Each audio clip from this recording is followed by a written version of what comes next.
நடிகர் ரோபோ சங்கர் ஒரு தனியார் தொலைக்காட்சியில் கலக்கப்போது யார் நிகழ்ச்சியில் கலந்து கொண்டு பல்வேறு நிகழ்ச்சிகள், தனியார் தொலைக்காட்சி நிகழ்ச்சிகள் பங்கேற்றிருந்தார்.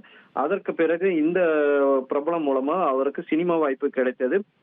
நடிகர் தனுஷின் மாரி படம் மூலம் திரையுலகில் காமெடியனாக அறிமுகமாய் கலக்கிய ரோபோ சங்கர் அதன் பிறகு பல்வேறு திரைப்படங்களில் முன்னணி நடிகர்களுடன் அவர் நடித்திருந்தார்.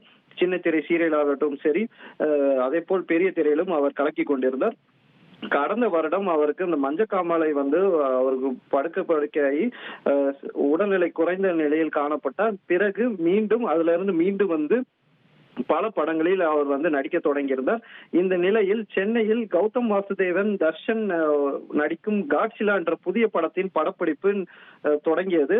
இதில் அவர் கலந்து கொண்டிருந்தார். முதல் நாள் படப்பிடிப்பில் இருந்தபொழுது நீர்ச்சத்து குறைபாடு மற்றும் குறைந்த ரத்தம் அழுத்த காரணமாக மயங்கி விழுந்ததாக கூறப்படுகிறது.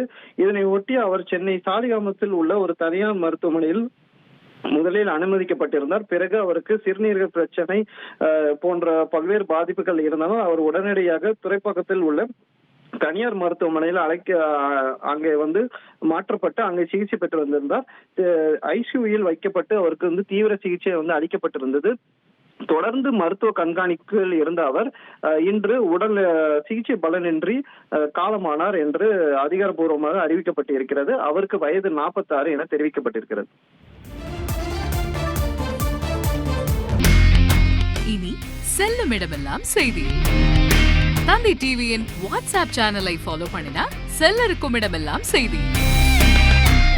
இதோ QR கோட் இப்பவே ஸ்கேன் பண்ணுங்க, ஃபாலோ பண்ணுங்க.